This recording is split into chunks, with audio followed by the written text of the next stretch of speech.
I'm just going to use this exact same recipe for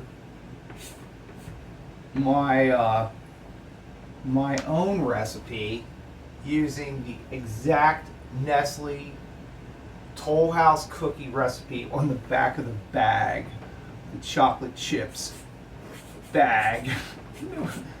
Nobody's ever even going to realize that I'm doing this. It'll be awesome for my bakery. These cookies are the absolute best, and nobody's ever even going to notice that I'm doing that. Oh, hello. I didn't see you standing there. How long have you been? All right, well, I guess I'm busted. See, I'm trying to open a little bakery here in Hershey, Pennsylvania, and I'm trying to come up with the best chocolate chip cookie recipe in history. So I'm right on Chocolate Avenue in downtown Hershey, and well, I mean, you can't really blame me for trying to steal this recipe because, I mean, after all, Nestle's has probably sold billions of pounds of chocolate chip cookies off of this. I mean, I guess you gotta wonder, though, how did this even, where did Nestle even come up with this from? And, funny enough, I did a little bit of research into this to see who actually, came up with the original idea.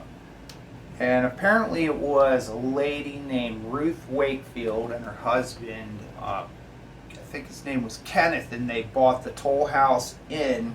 Well, I think it was just kind of a mansion at the time, up in a town called Whitman, Massachusetts. And the place with the photos of it that I've seen are beautiful. But anyway, Ruth apparently sometime around 1936, I want to say, I think they bought the inn and turned it into a really nice upscale restaurant. They focused on home style cooking, and they were really popular. Apparently she was really into desserts, and the place got they were famous for their home style desserts. And Ruth, she developed the chocolate chip, well, I think she called it the chocolate crunch cookie at the time, for as an accompaniment to ice cream. And so the cookie got really popular, and a lot of people were really into it. So she got invited to one Marjorie Husted's, aka Betty Crocker's, radio program. And I guess that's how Nestle probably found out about the recipe and how popular it was. And they actually ended up offering Mrs. Wakefield, I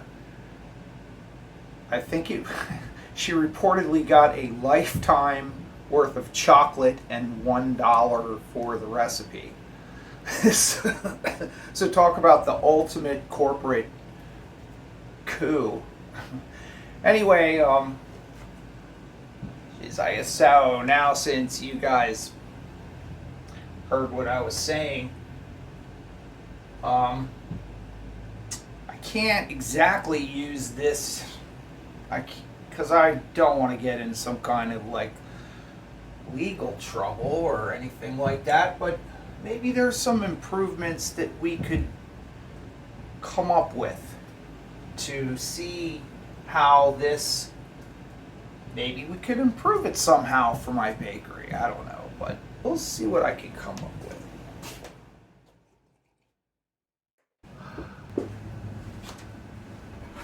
Okay, so I did some research here on possibly some improvements that we can use to make the absolute best chocolate chip cookie recipe in the history, in American history, I guess you could say anyway. Indisputably. I mean, Nestle Toll House cookies have sold trillions of cookies of Nestle Toll House cookies have been sold in the last 80 years. I mean, it's indisputable. Trillions, at least. Who knows how many? I mean, since that time period, 1939, I think, is when Nestle first put the recipe on their bag. So what I did was, so that they don't sue me, you know, so for my bakery, I decided the Chocolate Avenue Baking Company, anyway, is the name that I'm hopefully someday will get this baking company open. But maybe you could come along for the ride with me, you know, and we'll see how things progress here as my channel, hopefully my YouTube channel, will develop. Anyway, I don't have all the answers, but I did some research here, and I came up with some modifications to the original recipe. And so we're just going to make them now, and we'll go through this piece by piece. So the first thing that you're going to want to do is, and just a word on my baking philosophy, let's just call it, is that, you know, any chef will tell you ingredients matter, okay? The ingredients that you use really is going to determine the ultimate outcome of any baked good or any dish that you're going to prepare. If you're going to just use cheap garbage, substitutes, artificial stuff, it's not going to come out good. You're not going to get the right. You're just not going to get the right texture, flavor, or anything. So these are just my personal preferences for these cookies. Is I like to use Kerry Gold. Yes, I name names because I believe, you know, credit given where credit due. So the first thing that you're going to do is you're going to take a half a pound, 2 sticks of Kerry Gold butter, right? And it doesn't matter if it's cold, you're just going to melt this.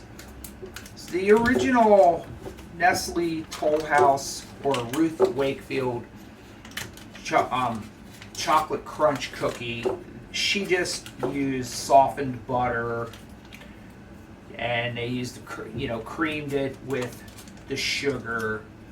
But the first thing you're going to want to do here is you're going to want to take these 2 sticks and just put them in a, and don't waste any.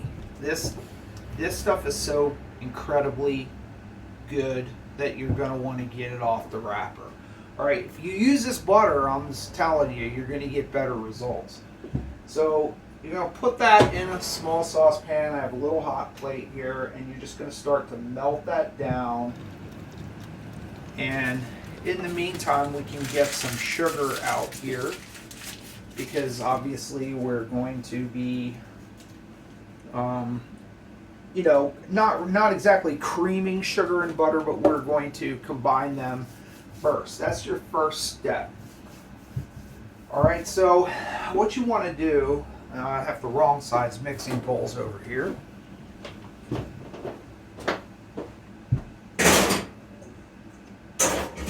We're just very informal around here.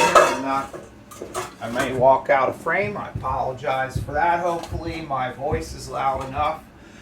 I don't have any professional audio or lighting or anything really, except for a smartphone to record this on, but hopefully it's good enough quality that you can let me slide for now until I can hopefully afford to get some better stuff. Anyway, what you're going to want to do, get the right size mixing bowl, And this should be about the right size right here. And now, in the original Nestle Toll House cookie recipe,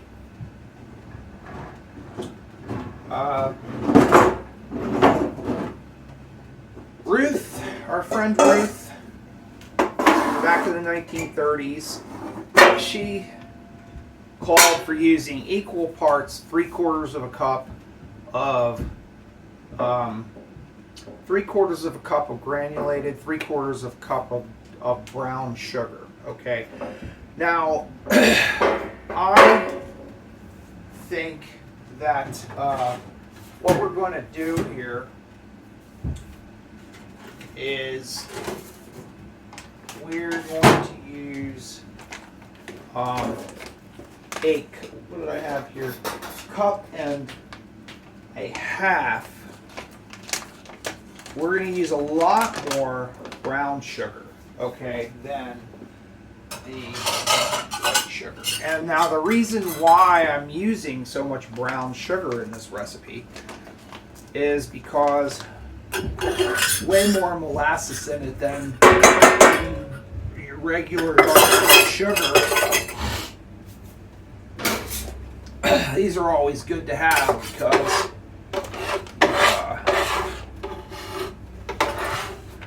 it makes your job a lot easier.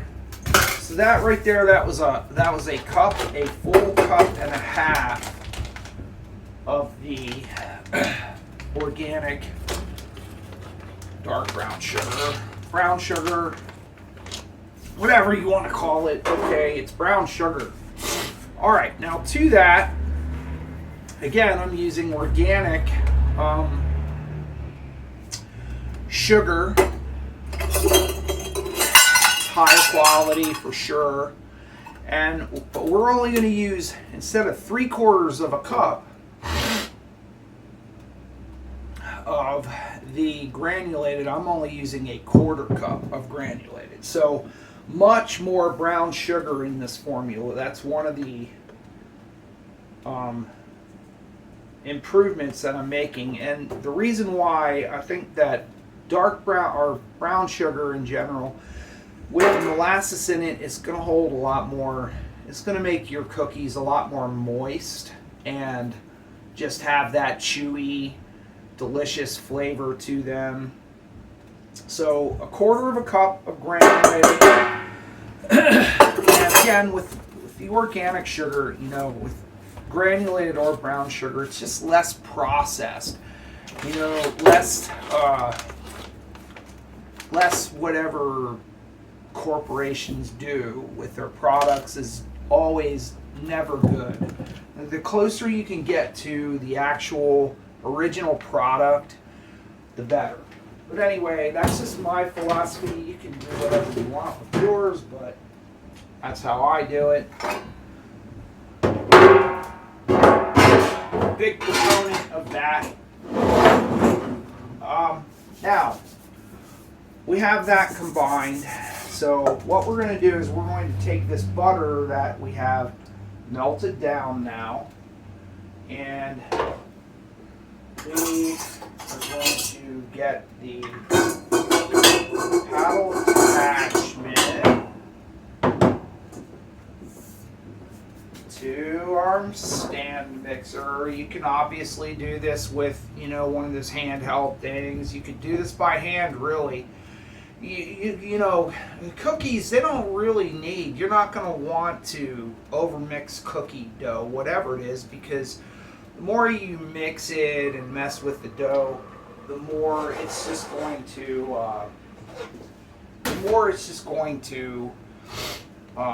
make the cookie, you know, I'd say more tough. So you don't have to use a mixer. It just makes your life easier, you know. Now, when it comes to this Kerry Gold butter, I am not trying to waste any of it. So I like to scrap every bit of it out. Now, so the improvements that I'm making here really are just my modifications. I'm trying to create an even better cookie than the original. So let's see if we can do that. I really don't know if I can do that or not. Improve on the original Nestle Toll House cookie, I'm not sure. So we take a cup and a quarter of the dark brown sugar and the quarter cup of the granulated, and we put it into the mixing bowl and just combine that for a second. Have to take that, just want to kind of like combine it. I'm not trying to, like when you use the creaming method with softened butter, you're trying to whip a bunch of air into it. I'm just trying to combine this for a minute. I'd say maybe just put it over medium, on medium for a little while. A minute or two is good enough. Now, let's see, what other modifications did we make here? So we add the sugars. We're going to beat for, a minute or two, 3 minutes on medium. And now, what I'm going to do here, the original recipe, and again, another important thing that I am using is organic eggs. I think that organic eggs are definitely better for you. They're higher. They're not just higher in nutrition, but they're just cleaner. And they have a better flavor to them. That's just my opinion.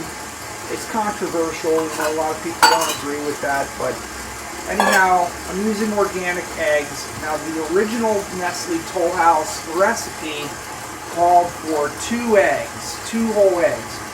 However, my feeling on a way to improve on that may be by taking out, so crack this one egg that's already cracked here. That's your egg, right?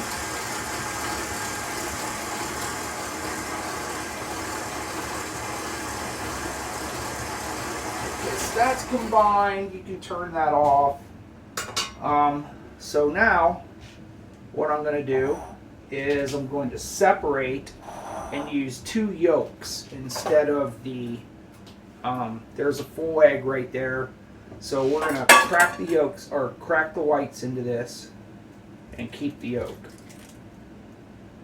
And these are obviously, most bakers know you're using room temperature eggs, right? Because they just separate easier, they incorporate into the batter easier.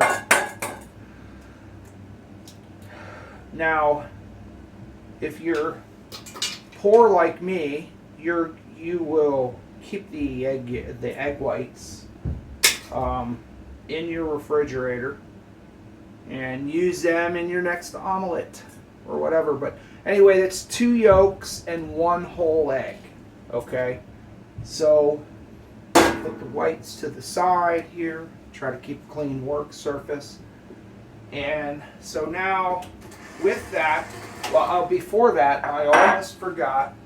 We're going to use, now, this is a vanilla extract. I'm actually working on my own vanilla extract that I want to sell through my company, but more on that later.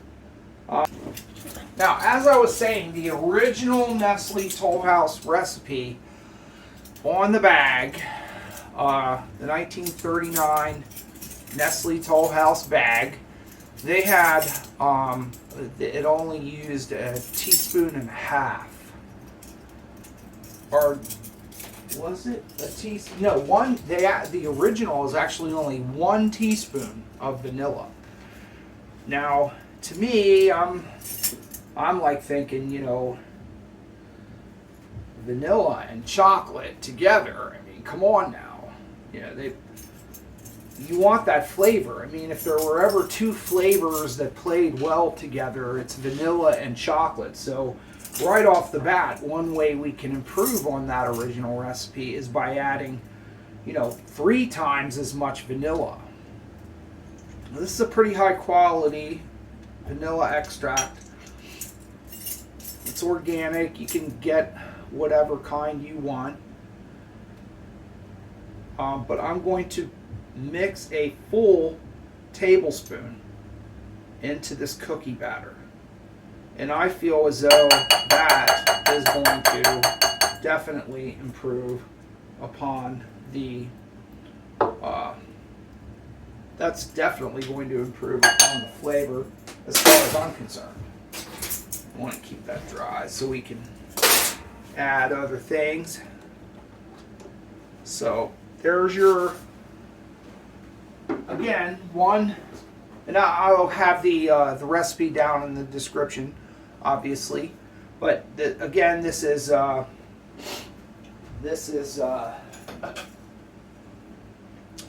egg yolks, 1 whole egg, and 1 tablespoon of vanilla, right? Okay, and I'm just going to give that a quick stir so that it. Oh, wish you could smell that already. Jeez, what's better than chocolate chunk cookies? All right, so now to that, what we're going to do is we're going to put this on low here, lowish speed, and we'll just start adding in that egg and vanilla into the melted butter and sugars. Okay, incorporate. You can stop and scrape down whenever you need to, but that incorporate in there. Again, not trying to whip in a whole bunch of air so that your cookies spread out and get all, dried out. And, we want thick, dense, fat cookies, I mean, I hate this whole trend, though, that I see out there with the New York style cookies. I mean, you don't need a 1.5 pound cookie, for God's sakes. You gotta think, you want a nice chunk of cookie, but I don't want to be eating it for lunch, takes you 2 days to eat a 1.5 pounds. So be reasonable with your sizes. But once that's incorporated, you can do it for this size recipe, you can do this in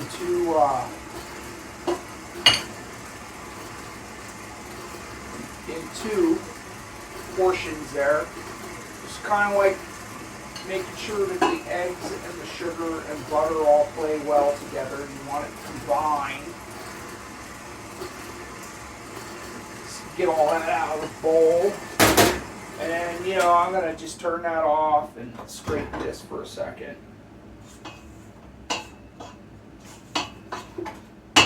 Make sure that's all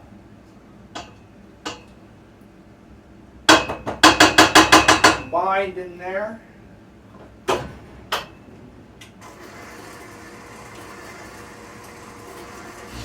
Okay, so there you have it. That's up to that point. We'll get back into that in a minute. Now, a word about the chocolate. Okay, in improving on Nestle Toll House morsels. I'm not trying to slam Nestle Toll House morsels. They have their time and place. That's tasty, but not what I'm after. I'm after a more luxury, premium type of cookie. So I'm using Swiss milk chocolate, okay? And this is Lindt. Lindt is definitely one of the better tasting commercial chocolates that I've found, especially their milk chocolate. The Swiss are famous for their milk chocolate. They kind of invented it over there. Now, what I have here is I have the 55% cocoa, which is a fairly stout milk chocolate, awesome flavor. obviously you can do whatever you want with your chocolate, but this is 55%, and then I'm going to mix that with 45%. So I am using, these are 4.1 ounce bars for some reason. I'm calling it a pound. Okay, so I'm going to use 2 55s and 2 45s and save this one for research. Okay, so now instead of chocolate chips, we're going to chunk this chocolate up here on my handy dandy cut board.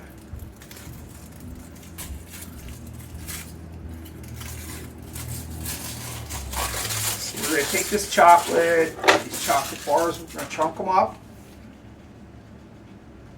and put them aside.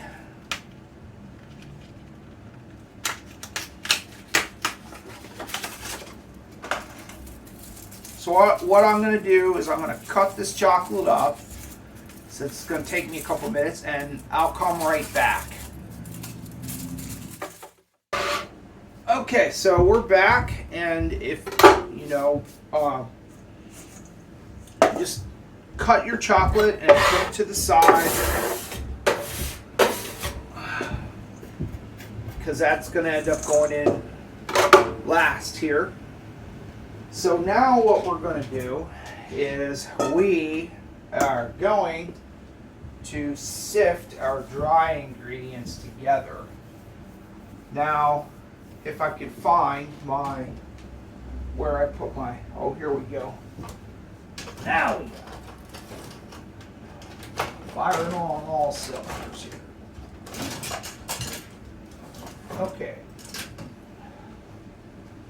So, now, we're not going to mess with the quantity of the original recipe, which called for 2 1/4 cups of just flour. She says flour, now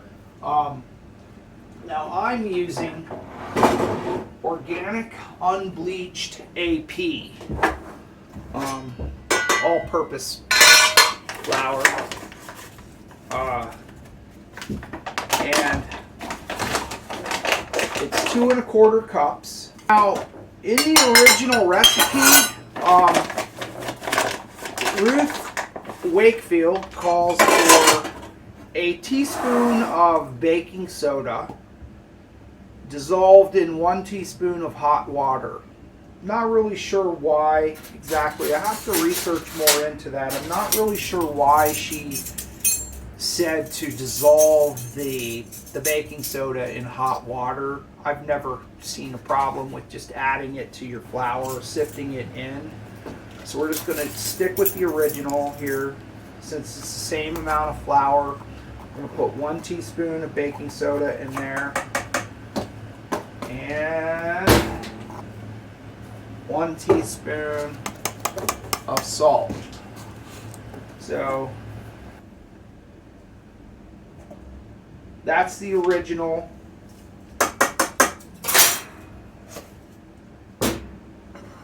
So first you sift it out, especially if you're using unbleached flour like I am. You're not going to want to skip this step. Make sure you're sifting your ingredients.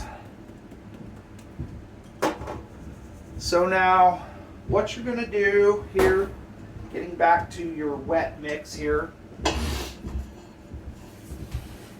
make sure I'm not forgetting anything. Alright, so we're going to sift in all of this on low speed, obviously. We're doing it in a couple of additions here. I'd say for this amount of dry ingredients, maybe do it in 3. So I can incorporate it and then scrape it there. Once it's combined,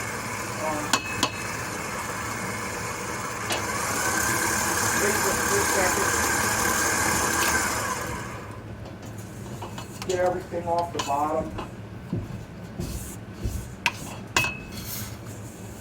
Now, in the original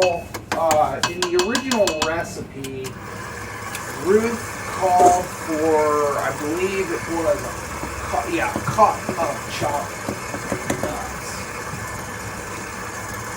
And so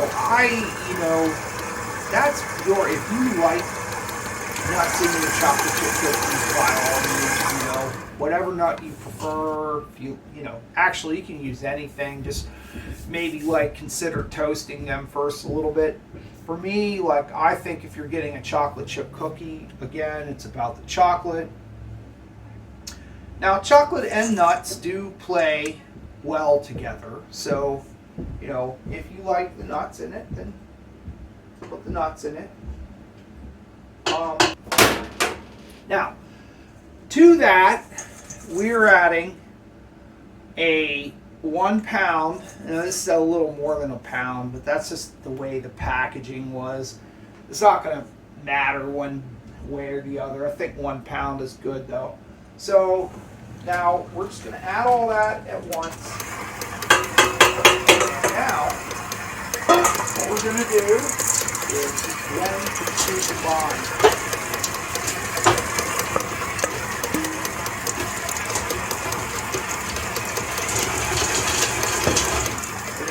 You're not going to want to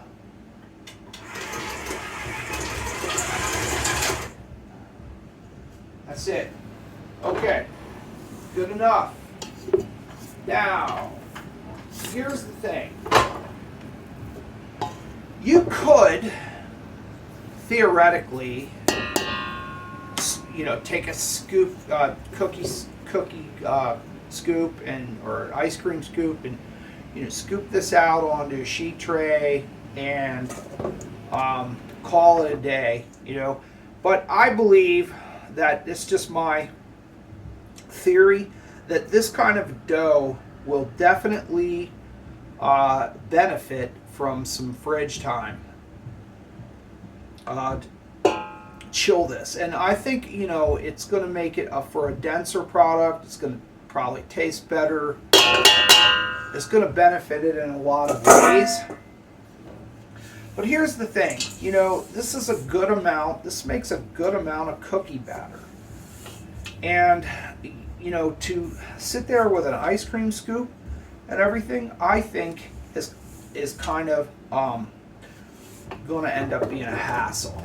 So that's the end dough right there. I believe that certainly is going to cookie, for lack of a better term. Okay, so after you clean up your disaster zone,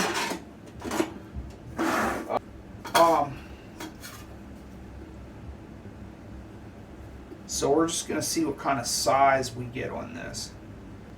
Shape it like that, and then this is going to go in the refrigerator for, I would say at least 2 to 3 hours, something like that, for this much dough.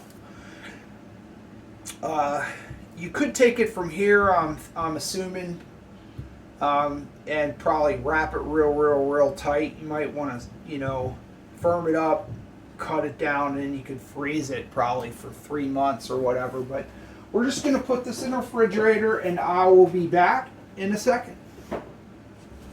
Okay, so I'm back, and this is nicely chilled. Maybe chilled too much. I put it in the freezer. There's 2.5. That's exactly, I think that's the size I'm looking for. So 2.5, give or take. That's 2.7. So take a little shape, tiny little bit of that. Okay, now after you have them like that, then we're gonna put them in a preheated oven. The original Nestle Toll House cookie recipe calls for 375 for about 14 minutes, 12 to 14 minutes. Okay, I'll give that a shot, but I'm probably, I'll be checking on these after about like 5 minutes. Also, one other thing, I don't have any of this fancy double layer cookie sheets, so I'm just doubling up on it so that the bottoms they bake nice and kind of evenly, and they don't burn or anything stupid like that. So you put this inside your, and again, I'm going right in the middle here. So there we go. And as with anything like this, always make sure you set a timer. Okay, so you know exactly where you're at on that. So I'm going to go set this for like 10 minutes, and then we'll see where we're at from there. So I'll see you in a little bit. In my pursuit to perfect an incredibly old American classic, the approximately 80-year-old original Ruth Wakefield chocolate crunch cookie, otherwise known as the American Toll House chocolate chip cookie. Now, these were some luxury premium additions and changes to the recipe, and now we're going to see how these incredibly delicious looking cookies turned out together for the first time here on YouTube. Chocolate Avenue Baking Company chocolate chip cookie. I'm going to pick this one. I only baked 6. I have to say, for the outward appearances, this has achieved what I am looking for. I mean, it's got perfectly baked bottom, lots of chocolate. It looks very promising, shiny and dense, and so let's, without further ado,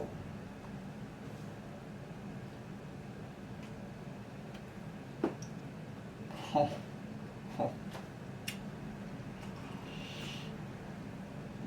my God.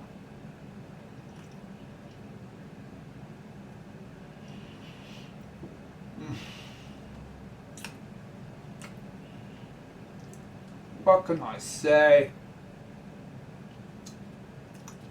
Oh, my heart. Wow. Amazing. I just want to eat the rest of these. That brilliant Lindt milk chocolate just comes shining through, and the addition of the extra vanilla, really incredible. So yeah, I mean, I'm sure I might make some tweaks to this, maybe not. I love the formula. Give it a try at home. Recipe in the description box again, as I said. And you enjoy your evening. I'm going to go ahead and finish these. I almost forgot, though, the moral of the story. Remember how I told you at the beginning of the video that Ruth Wakefield and her husband, they bought the Toll House Inn. Well, they turned a mansion into the Toll House Inn around 1930. Well, it burned down in a spectacular fireball on New Year's Eve in 1984. Burnt to the ground from a kitchen fire. So, moral of the story, don't burn your cookies. Thanks for joining me.